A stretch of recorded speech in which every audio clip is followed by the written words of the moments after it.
안녕하세요. 무서운 이야기입니다. 여러분들은 강령술에 대해서 들어보신 적이 있으신가요? 강령술은 죽은 자를 불러내 서로 상호작용을 하는 것을 말한다고 합니다. 이런 강령술에는 나홀로 숨바꼭질 같은 유명한 것들도 있지만 이외로 모르는 사람이 많은 강령술들도 있다고 하는데요. 그래서 오늘은 모르는 사람이 더 많은 강령술에 대해서 알아보려고 합니다. 어떤 내용인지 바로 보시죠.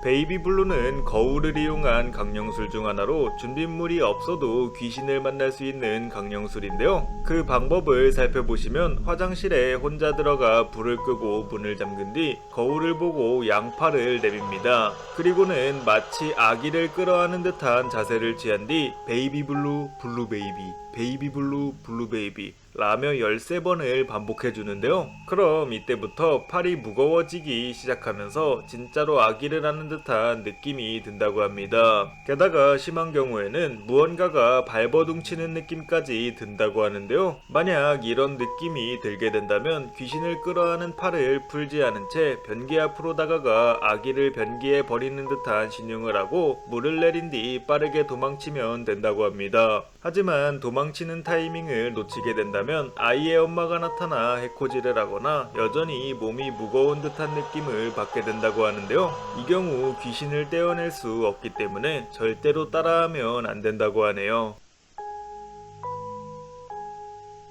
엄지손가락 찾기는 일본에서 전해지는 강령술로 젊은 여성의 죽음이라는 스토리가 담겨 있다고 하는데요. 그렇기 때문에 이 놀이의 목적은 젊은 여성이 죽으면서 잃어버린 엄지손가락을 찾아주는 것이라고 합니다. 이 위험한 걸 왜 하는 거냐 라고 생각을 하실 수도 있지만 이 놀이에서 엄지손가락을 찾게 된다면 그 사람의 소원을 이뤄주기 때문에 이외로 많은 사람들이 이 놀이를 해봤다고 하는데요. 그 방법에 대해서 설명을 드리자면 3명 이상 둥글게 모여 앉은 뒤 오른쪽 사람의 왼쪽 엄지손가락을 잡아준다고 합니다. 그리고는 눈을 감은 뒤 빌라에서 여성이 살해당한 장면을 상상해 주는데요. 이때 오야유비 오야유비 우리의 목소리를 들어봐 오야유비 오야유비 소원을 들어줘 라는 주문을 함께 외쳐준다고 합니다. 그럼 당신은 아무도 모르는 방으로 이동을 하게 된다고 하는데요. 이 방에는 양초 하나만 놓여있기 때문에 매우 어둡다고 합니다. 하지만 이 어두운 공간에서 탈출을 하기 위해서는 무조건 엄지손가락을 찾고 촛불을 꺼야만 탈출이 가능하다고 하는데요.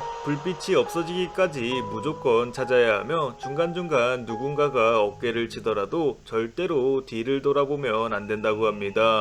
만약 이때 뒤를 돌아보게 된다면 그 자리에서 죽게 된다고 하는데요. 이뿐만 아니라 오랜 시간을 소모해 촛불이 저절로 꺼지게 되면 그 공간에 갇히게 된다고 합니다. 그럼 갇히면 어떻게 되는 거냐 라고 생각을 하실 수도 있는데요. 누군가가 자신의 어깨를 두드렸던 것처럼 이곳으로 온 사람들의 어깨를 두드리며 자신이 겪은 고통을 똑같이 나눠준다고 하네요.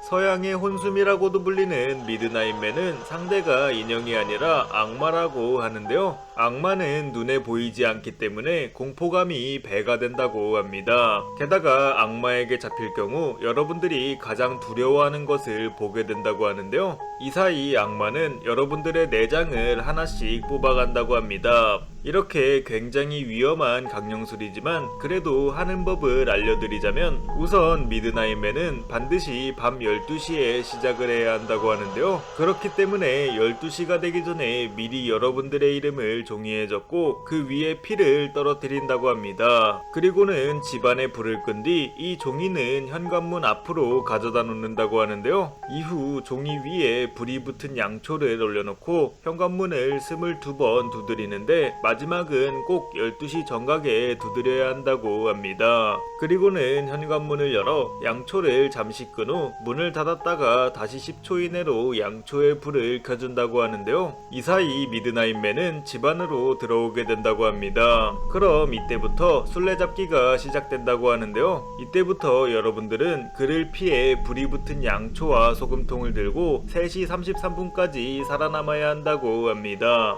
하지만 이건 숨바꼭질이 아니기 때문에 계속해서 돌아다녀야 한다고 하는데요. 미드나잇맨이 근처에 오게 되면 들고 있던 촛불이 꺼지면서 점점 다가온다고 합니다. 그러나 이때 당황하지 않고 빠르게 불을 킨다면 아무런 문제가 없다고 하는데요. 만약 불을 못 켜게 된다면 가지고 있던 소금으로 주위에 원을 그려 그 안에서 3시 33분까지 버텨야 한다고 합니다. 하지만 3시 33분이 되기 전까지 미드나잇맨은 계속해서 여러분들을 괴롭히기 때문에 버티기가 생각보다 어렵다고 하는데요. 이때 조금이라도 원 안에서 벗어나게 된다면 그 순간 악마에게 목숨을 빼앗기기 때문에 굉장히 위험한 강령술 중 하나라고 하네요. 이상으로 모르는 사람이 더 많은 강령술이었습니다. 재밌게 보셨다면 구독과 좋아요 부탁드립니다. 감사합니다.